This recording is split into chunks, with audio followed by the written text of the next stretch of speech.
बुलढाणा जिल्ह्यातल्या चिखली तालुक्यामध्ये काल दुपारी अवकाळी पाऊस झाला, सोबतच गारपीटही झाली आणि या गारपिटीमुळं शेतकऱ्यांच्या शेतातील जो टोळ कांदा आहे त्या टोळ कांद्याचं मोठं नुकसान झालेलं आहे. चिखली येथील चव्हाण कुटुंबातील जवळपास 25 एकर टोळ कांदा त्यांनी लागवड केला होता आणि त्या टोळ कांद्यावर गारपीट झाली आणि त्यामुळे शेतकऱ्याचं मोठं नुकसान झालेलं आहे. मी सध्या चव्हाण कुटुंबांच्या शेतामध्ये आहे. आपण जर पाहिलं तर चव्हाण कुटुंबाकडे म्हणजे दोन भावांकडे जवळपास 25 एकर शेतावर त्यांनी टोळ कांद्याची लागवड केली. ह्या अशा पद्धतीनं जेव्हा गारपीट झाली, हे अक्षरशः गारीचे फटके जे आहेत या टोळ कांद्याला म्हणजे त्या जे फुलं आलेत त्या फुलाला लागले आणि हे अक्षरशः हे मोडून पडलेले आहेत. जे आता हे एक 8 दिवसामध्ये पूर्ण अक्षरशः हे सुकून जाणार आहेत. आपण जर पाहिलं तर चिखली तालुक्यामध्ये मोठ्या प्रमाणामध्ये शेतकऱ्यांनी यावेळेला टोळ कांद्याची लागवड केलेली आहे. हातात तोंडाशी आलेला घास जो आहे तो शेतकऱ्यांचा या ठिकाणी निसर्गाने हिरावून घेतलेला आहे. मोठं नुकसान जे आहे ते शेतकऱ्यांचं या ठिकाणी झालेलं आहे.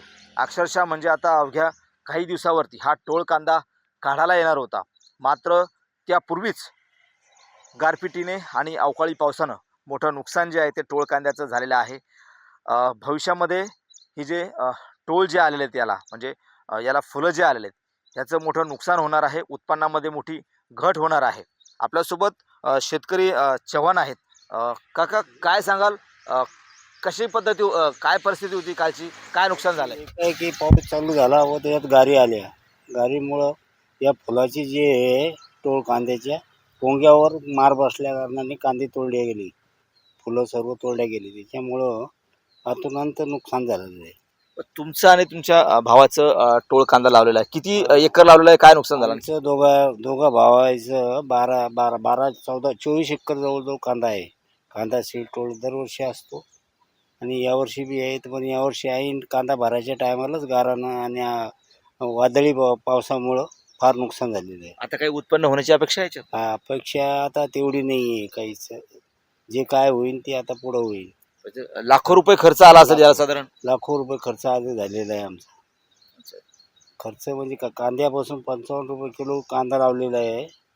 कांद्यापासून ते औषधी खतं आणि लागवडीचा खर्च, मजुराचा खर्च 300 ते 400 रुपये मजुरी बाईनं लागवडीची घेतलेली. औषधीचा खर्च, खताचा खर्च असा मिळून फार खर्च झालेला आहे. तर ते मला सांगा, तुम्हाला अपेक्षित उत्पन्न किती होतं? जवळपास 24-25 एकर कांदा लावला, किती झाला साधारण? आता 12 एकराला आम्हाला कमीत कमी 60 क्विंटलच्या आसपास बियाणं झालं असतं. पण आता बियाणं व्हायचं काही शक्यता नाही. मार फार पोंग्याला लागलेला आहे. याचे दुष्परिणाम 4 ते 5 दिवसात दिसतील. कारण की आता वर जे जाणार आहे तो खालीच थांबन आणि वर बियाणे भरणार नाही. आता कालपासून नुकसान झालंय. कोणी प्रशासनाचा, कोणी अधिकारी कर्मचारी कोणीच नाही आलं. प्रशासनाचं, सरकारचं कोणीच नाही आलं. आत्ताच आम्ही 8 दिवसापूर्वी आमदार साहेबांना हे आमच्या महिला आमदार जे श्वेताताई यांना एका कल्पना दिली होती की बी कांदा सीड जे आहे हे जे टोळ कांदा आहे हा विम्यामध्ये टाका किंवा नुकसान भरपाई टाका. त्यांनी कृषी अधिकारी संघ त्याच्याबद्दल बोलल्या होत्या. पण नंतर आता ते अधिवेशनाला जाईल त्याच्यामुळे काही संपर्क होऊ शकला नाही. काय अपेक्षा आता शासनाकडनं, तुम्हाला काय वाटतं? काय अपेक्षा काय राहणार की बुवा याच्यात काही नुकसान भरपाई भेटायला पाहिजे. दुसरी काय अपेक्षा राहणार आहे आता सरकारकडून? सर्वत्रच हे चालू आहे. बरं, नक्कीच. तर हे होते शेतकरी चव्हाण. जवळपास त्यांची आणि भाऊ यांच्यामध्ये जवळपास 24-25 एकर टोळ कांदा लागवड केलेली आहे. दरवर्षी लागवड करतात. लाखो रुपये खर्च केला, मात्र गारपिटीमुळं क्षणात या ठिकाणी त्यांचं लाखो रुपयाचं नुकसान झालं आहे. पीक विमा मिळत नाही. शासनाकडनं आता तात्काळ पंचनामे व्हावेत आणि नुकसान भरपाई मिळावी अशी अपेक्षा शेतकरी चव्हाण यांनी या ठिकाणी केलेली आहे. कॅमेरामन निलेश देशमुखचा गणेश सोळंकी, TV9 मराठी, वळती, बुलढाणा.